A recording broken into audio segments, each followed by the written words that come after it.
Good morning, family. Welcome to another edition of March Madzimoyo-ness. I realize it's the 26th of March, and the days of March are running out pretty fast. I'm going to come up with a different title, but I think I'll keep coming to you after the month is gone. Right now, I want to talk about this day. First, I'll start off with a report. How's my ticker? I'm doing fine. I'm feeling great. I'm at the last part of my exercise routine. I have only the 300 jumping jacks to do, and I'll be done. But I wanted to come to you this morning. So glad that you are here. So glad that y'all are doing well. I hope you're doing well.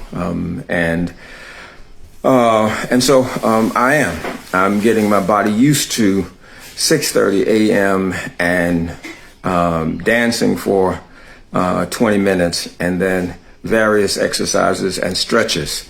I want to do a shout out to Tenicio,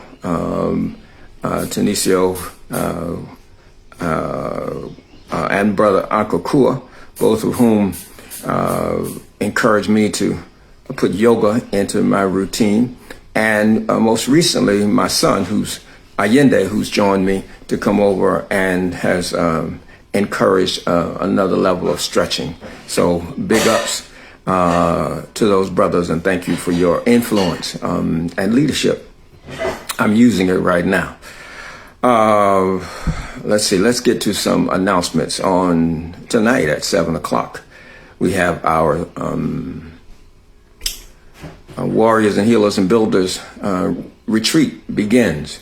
It's 3 hours. It's the first time we're going to do it online, so we're not doing it as long as we normally do. Okay, still will be 3 consecutive days so that we can follow up and we can do some really skill building.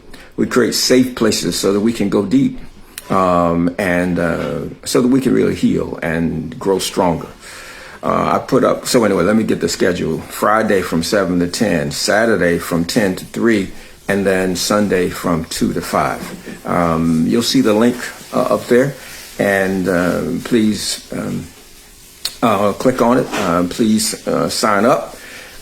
We'll have a number of facilitators, so we'll be breaking into different rooms so we can give you what you need. We can get what we need, and get there together. We've been doing Warriors, Healers, and Builders for well over 20 years now, y'all. And so it's a tested process. Good. Thank you for coming on. I appreciate you. All right. So now, a couple of other announcements.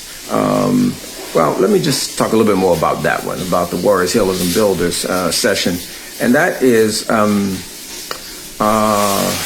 I asked 3 questions. I posted some pictures with some questions. One is, fighting racism is hard, a young person asked and said. And then, how do I build with black people when we're so wounded?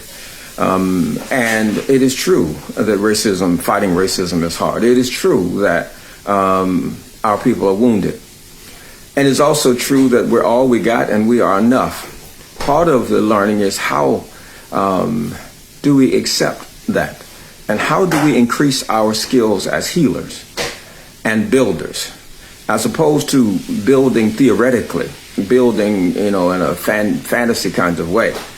When you really start to build something, you build with the materials that you have. And you figure out how to create the structures that you need with the materials that you have. And part of what we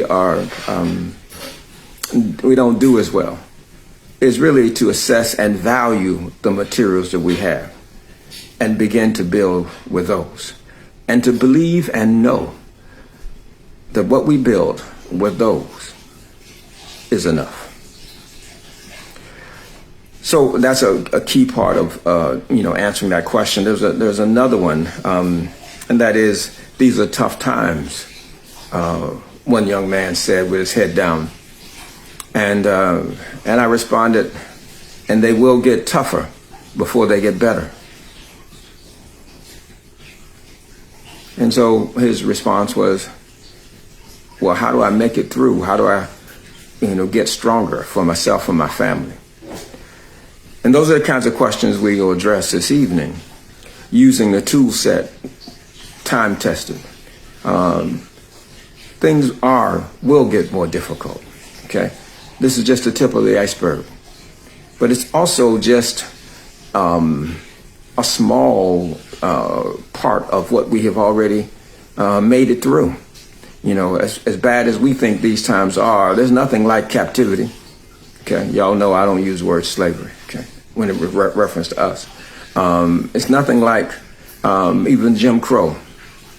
So we can make it through these times, and not only can we make it through, we can become stronger in the process if we are emotionally authentic as we move through it. If we carry the wisdom of the Dekenga and allow it to guide us, then we can do that. Right? So, the last question that I ask is, why did we create the blues? Why do you think? Why do you think African people here in the United States created the blues? And the answer is simple: to remind us not to suppress our emotions, but to use them.